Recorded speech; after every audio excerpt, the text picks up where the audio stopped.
اور اسی تاریخ کو سرکار اعلیٰ حضرت کا عرس کا پروگرام شروع ہوتا ہے بریلی شریف میں۔ آپ لوگ گئے ہیں بریلی؟ ارے گئے ہیں بریلی؟ بولیے جی ہاں ہوں۔ جو نہیں گئے گے اجمیر جو جاتا ہے وہ بس سے بریلی جاتا ہے، اجمیر جو جاتا ہے وہ بریلی، مگر رات کے منظر رات کے سمے میں آپ گئے ہیں اور غیر عرس میں گئے ہیں۔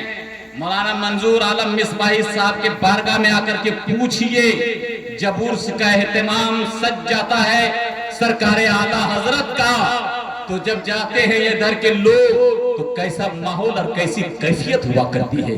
پر جاؤ گے جیب قطروا خادم ملے گا، مگر وہاں پر جاؤ گے تو دل بچھانے والا میزبان ملے گا، دل بچھانے والا میزبان ملے گا۔ آدمی کا ہاتھ پکڑ پکڑ کر کے اپنے مکان میں لوگ لے جاتے ہیں، تم بڑے حضرت کے مہمان بعد میں ہو، پہلے میرے مہمان۔ بڑے مولانا کہا جاتا ہے بریلی میں سرکار اعلیٰ حضرت کو۔ چرواں شریف آپ چلے جائیے، چادر اڑا کر کے مورچھل مار کر کے دھوکری کب کاٹ لے گا پتہ نہیں چلے گا، آج غلط نہیں بول رہا ہوں، کب کاٹ لے گا پتہ نہیں۔ اجمیر شریف میں جب میں گیا تھا، ہمارے ساتھ غلام مصطفیٰ صاحب گئے ہوئے تھے، اب میں فاتحہ پڑھا، خادم بولا کہ دیجئے نا، ہم کہ الحمدللہ اللہ نے اتنا علم دیا ہے کہ میں فاتحہ پڑھ سکتا ہوں اور آپ سے اچھا پڑھوں گا۔ آپ کا چونکہ پھول پر اور چادر گاگر پر اور پیسے پر دھیان ہوتا ہے، ہم تو خلوص کے ساتھ بارگاہ خواجہ غریب نواز میں حاضری بھی ہے، مگر مولانا غلام مصطفیٰ سمجھ نہیں پائے ان لوگوں کا پیترا۔ مولانا غلام مصطفیٰ صاحب جیسے ہی گئے مزار کا بوسہ لینے لگے، حضرت چادر پٹ سڑا خادم اٹھایا اور اڑا دیا، پورا اڑا دے کا ایسے کرتے پورا اڑا دیا، اور دوسرا خادم کو اسے کیسے سے کاٹ۔ ہم مولانا غلام مصطفیٰ باہر نکلتے ہیں ڈبہ میں ڈالنے کے لیے، ہاتھ کیا جیب میں جائے گا سیدھے نیچے چلا جاتا ہے۔ یہ وہ مزار خادم وہاں پر نہیں ہے۔ سرکار اعلیٰ حضرت نے ایسے لوگوں سے بچنے کا حکم بھی دیا ہے، وہ جھول ٹنگوں سے جھول پھروں سے بچنے کا حکم دیا ہے۔ سرکار اعلیٰ حضرت کی شان ملاحظہ فرما لو، کسی مرید کو پیر پر ناز ہوتا ہے، مگر سرکار اعلیٰ حضرت وہ ہے کہ ان کے پیر و مرشد کو مرید پر ناز ہے۔ سبحان اللہ، پیر و مرشد کو مرید پر ناز ہے۔ شاگرد کو ناز ہوتا ہے کہ میرا استاد لاجواب ہے، مقتدی کو ناز ہوتا ہے کہ میرا امام لاجواب ہے، مگر یہاں کا ماجرا دیکھو کہ سید آل رسول کو ناز ہے کہ احمد رضا میرا مرید ہے، احمد رضا مرید ہے۔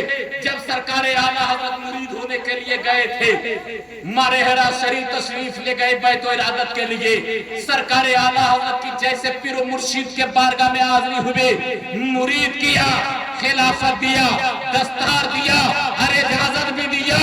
لوگوں نے کہا حضور آج ماجرا الگ ہے، کہا کیا بات ہے؟ کہا آپ کی بارگاہ میں کوئی بیت و ارادت کے لیے تشریف لاتا ہے، خلافت اس وقت تک نہ دی جاتی ہے جب تک آپ 5 سال تک مجاہدہ نہیں کرواتے ہیں، ریاضت نہیں کرواتے ہیں، عبادت نہیں کرواتے ہیں، وظیفہ نہیں کرواتے ہیں، مراقبہ جب تک نہیں کرواتے ہیں، جب تک پاک و صاف نہیں ہو جاتا ہے تب تک آپ خلافت نہیں دیتے ہیں۔ مگر یہ نوجوان 20 سال کا بریلی سے اٹھ کر کے آیا ہے، آپ نے مرید بھی کیا ہے، خلافت بھی دیا ہے، اجازت بھی دیا ہے بیت و ارادت کرنے کے لیے، آخر ماجرا کیا ہے؟ تو سید آل رسول نے کہا، اور لوگ آتے تھے دامن میں داغ لے کر کے، 5 سال تک لے سید آل رسول دھوتا تھا، تو جا کر کے اجازت دیتا تھا، ارے احمد رضا میرا مرید بریلی کا بڑا امام بڑا مولانا،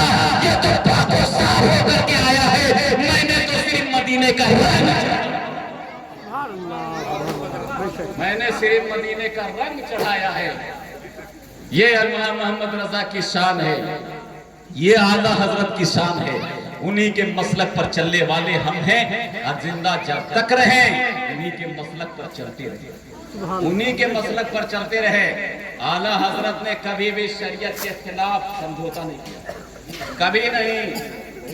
शरीयत के खिलाफ कभी समझौता नहीं किया, तो उनके मानने वाले को भी चाहिए कि आला हजरत ने जो तरीका कार दिया है उस पर चल करके अपनी जिंदगी गुजारने की कोशिश करे।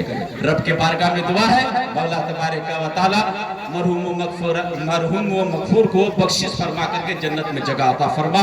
अस्तगफिरुल्लाह रब्बी मिन कुल्लि ज़ंबि व अतूबु अलैह।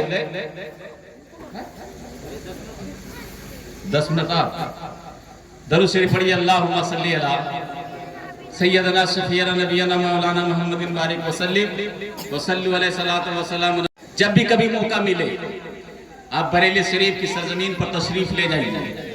वहीं पे सरकार आला हजरत आराम फरमा है, ताजुल शरिया भी आराम कर रहे हैं और उनके मजले भाई भी आराम कर रहे हैं। मौलाना हामिद रजा, मुस्तफ़ा रजा खान, ये सारे लोग आराम कर रहे हैं। आप जब हाजिरी आपकी होगी तो इंशाअल्लाह ताला इन तमाम मुक़द्दस बारगाह में भी हाजिरी हो जाएगी। कभी जाना चाहिए, बुजुर्गों के बारगाह में जाने से बहुत से फायदे हैं और जब वहां पर आप पहुंचेंगे तो इंशाअल्लाह ताला एक अलग सा माहौल आपको मिलेगा। सरकार आला हज़रत अलैहि रहमतुर रिज़वान ने शरीयत के खिलाफ कभी समझौता नहीं किया, यही जुमला था मेरा। अब आपको मैं बताता हूँ, बरेली शरीफ की सरजमीन पर एक मजबूत किस्म का वली था। मजबूत उस वली को कहते हैं जो अपनी विलायत को छुपाए रहता है, पागलपन की तरह रहता है, ताकि लोग हमको बाबा ना समझे, वली ना समझे। आए तो बहुत लोग जो है सो बाबा बन करके घूमते रहते हैं, भीख मांगते रहते हैं, कहते हैं मैं बाबा, आई एम बाबा, बाबा बने हुए। 5 गो अंगूठी पहने वाले, इसमें 5 गो लोहा वाला, 5 गो तांबा वाला इसमें पहने हुआ, और सबकी तकदीर बदलने के लिए आया है। मैं तेरी किस्मत बदल दूंगा। औरतें भी बहुत बुर्बक होती है, बाबा हाथा देखियो देखियो हाथा मतलब लकड़िए की को है। अरे बुर्बक कहीं के गैर महरम को हाथ देना चाहिए है? देना ही नहीं चाहिए। जिसकी तकदीर का खुदे पता नहीं फकीर को, वो दूसरे की क्या तकदीर बदलने चलेगा। अगर दौलत बनाता था, सोना बनाता तो अपना 3-4 मंजिला नहीं बनाता, अपना बनाता, न बिल्डिंग बनाता। सरकार आला हजरत के बारगाह में आया हो, सरकार आला हजरत अलैहि रहमतुर रिज़वान कुछ लिख रहे थे और सरकार आला हजरत के बारगाह में जब आया, धोखे सा नाम था, धोखे साबा। आदमी लोग कहते हैं कि इनके यहाँ तो धोखे सा, अनजान सा। अरे तुम क्या समझोगे कि इस नाम के अंदर क्या राज है, क्या पोशीदा नहीं समझ पाइएगा। मगर धोखे से आया और धोखे से आने के बाद सरकार आला हज़रत से कहा, हुजूर बड़े मौलाना हो आप, तेवर में बोल रहा है, बड़े मौलाना हो। कहा अल्लाह का करम है, मुस्तफ़ा के सदके में अल्लाह ने इतना इल्म हमको दिया है कि आपके हर मसले का जवाब दे सकता हूँ। सरकार आला हज़रत से कहा कि बताइए, आप बोलते हैं कि मेरे नबी की हुकूमत दुनिया में भी है और आसमान में भी है, क्या ये सही है?